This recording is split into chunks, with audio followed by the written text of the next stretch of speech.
Imagine you had a holiday plan with a bunch of destinations and activities of things that you were going to do, but you wanted to make it better. You wanted to improve your holiday. What would you do?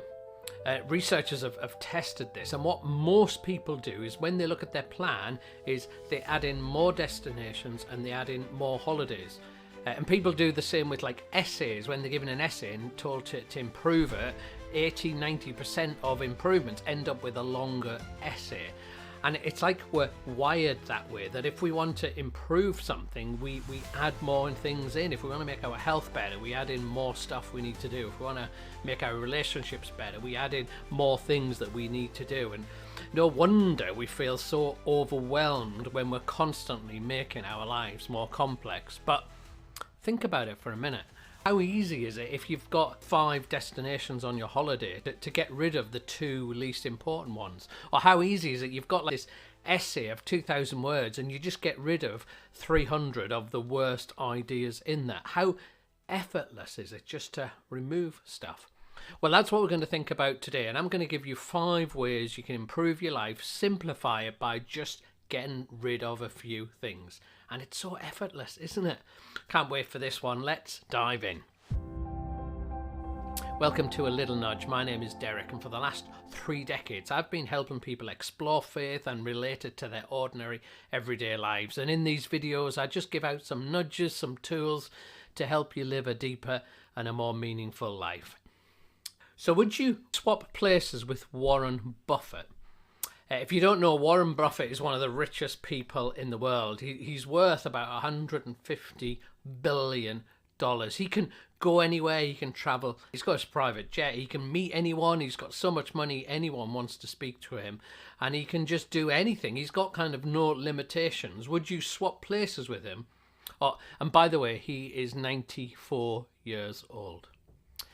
The truth is, nobody's going to swap places with him. I mean, maybe if you're 93 you might, or you're 94, but anyone who's younger is not going to swap places with him, because no amount of money would make them want to be 94 and in the last few years of their life. Because our most precious resource is time. You know, you can always get more money, more stuff, more this, but time, once it's gone, is like so valuable to us, isn't it?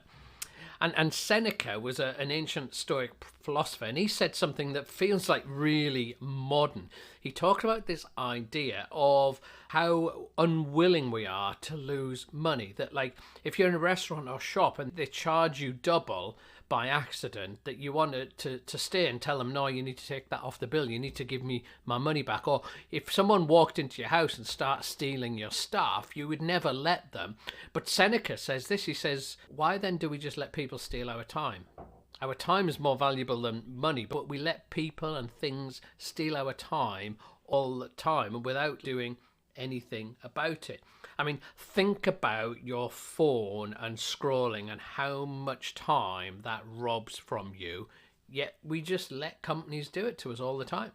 Now, this isn't kind of a guilt exercise. Now, a first way we simplify our lives is to do less scrolling, and we shouldn't beat ourselves up, because some of the brightest minds and biggest wallets on the planet have studied our brains, and they know how to hack it, and they know how to get your attention even if you don't want to give them to it.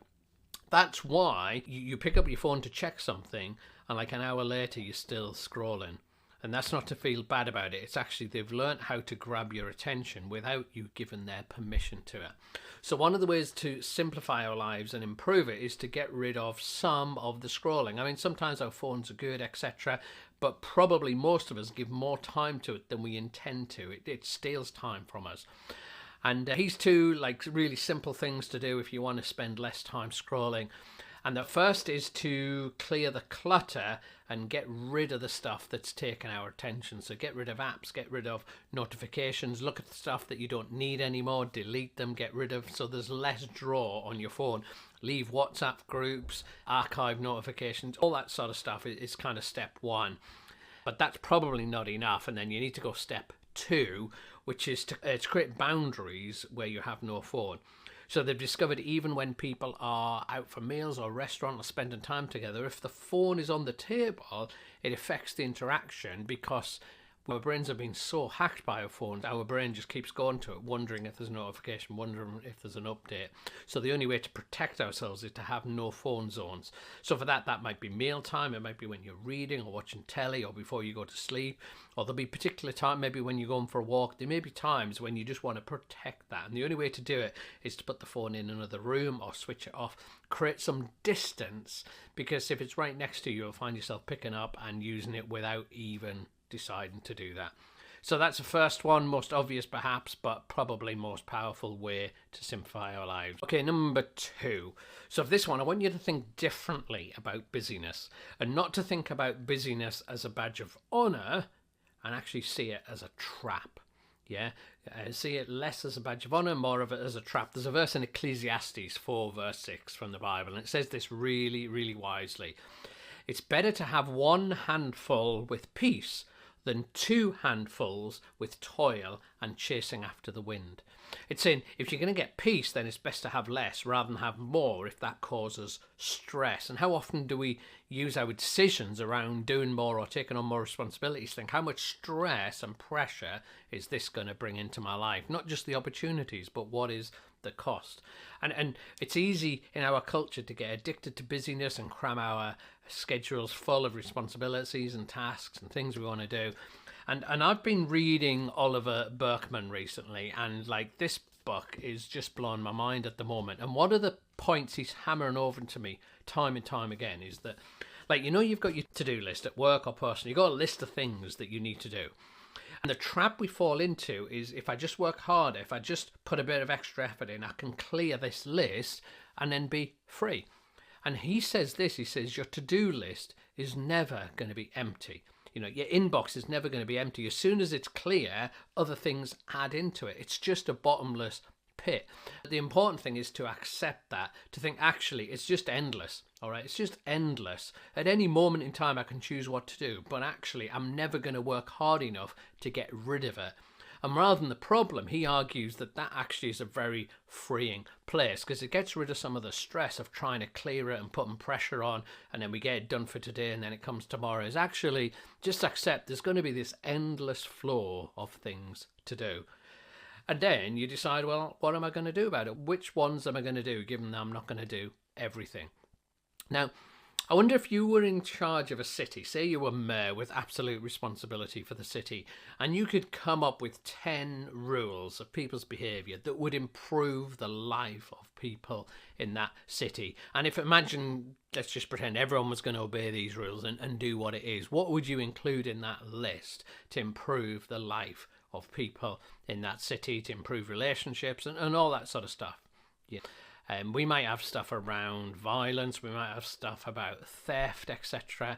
And in fact, that's what God did in the Old Testament, the people of Israel. He came up with his top 10 rules of things that they were to not do in order to make life go well for them as a community. And they had don't murder, don't kill, don't steal.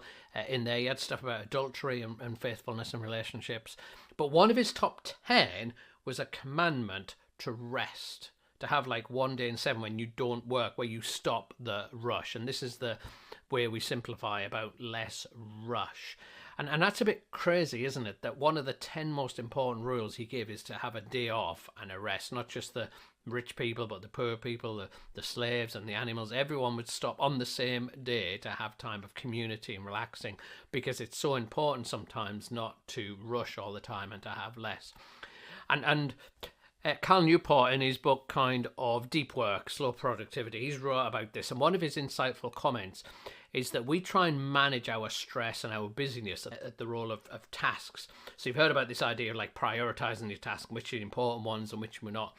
And he said what you need to do is to go upstream and look about the commitments that you've made and the responsibilities that you've agreed to, because that's what leads to all the tasks that you've got.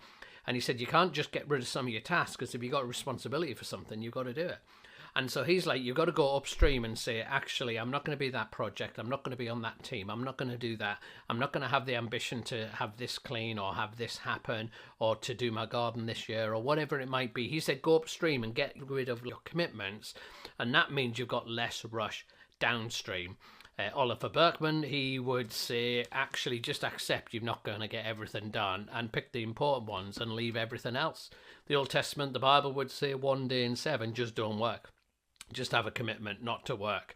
There's all sorts of strategies, but getting rid of some stuff so that we have less rush is a definite way that's going to improve our lives. Okay, the third way to simplify our lives, something else we need to get rid of is some of our stuff. If we get rid of some of our stuff, we can have so much more peace.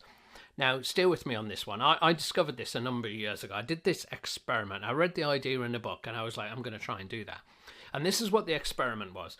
It says, decide how many clothes you need or want. It doesn't have to be severely limited. How many t-shirts do you want, trousers, shoes, what type of clothes, coats, socks, everything. Decide how much you want. Don't limit yourself. Don't be restricted. Just decide what's a reasonable amount you want for relaxing, posh wear, all that sort of stuff. Decide how many you want. Write it all down. Now go into your wardrobe and just have that number of each of those things and give the rest to a charity shop, give it to other people, get rid of it. And now your wardrobe and your clothes has a chance to breathe, that you're not looking at too much stuff. You've just got the right amount that you need. And then this was the rule that I was given at the time. It says you've got enough stuff now, more than enough stuff. You've got the right amount of stuff that you want. So the rule now is you can't bring anything else in without getting rid of something. So if you want a new pair of shoes, you've got to get rid of an old pair of shoes. If you want a new shirt, you've got to get rid of an old shirt. And that was fine for a while. Sometimes in a new season, you bought something, got rid of some older shorts or whatever. But quite quickly, you hit a problem because you didn't want to get rid of any of your old shoes. You didn't want to get rid of your old jeans or t-shirts or jumper. You quite liked them all. And so what this stopped, it stopped me buying new stuff unless I really needed it or whether I wanted to kind of upgrade things. And so that stopped me thinking about clothes a lot less. That actually gave me more money. And not only did my drawers feel more spacious, but actually I had less desire, and it just kind of cleared my head and gave me more time. It was like an incredible thing to do. I don't know if you've ever read the book Spark of Joy by Marie Kondo, but in some respects it's a silly book, but in other respects she says something really important in the book. And she's like, if you've got stuff in your house and clutter around, whenever it's drawing your attention, it's robbing you of life. So if you've got something in the corner, you think, oh, I really should get rid of that, or I really should fix this, or that's in the way, or that's annoying me, or I don't like how that picture frame is, or whatever. She's like, just sort it out there and then, because if you don't, and you look at it for the next 6 months, think about how many times you're looking at it, or I should get rid of that, I shouldn't have that, I shouldn't have bought that. It's robbing your headspace of so much stuff. So just take action, clear out that drawer, clear out that room. You don't have to be radical as me with the clothes thing, but it just illustrates how much clutter is in our life. And if we just had less stuff, we would have more peace. Okay, number 4, we're moving on to headspace a bit more now. And about clearing our head and making just simpler in our head and to think cleaner.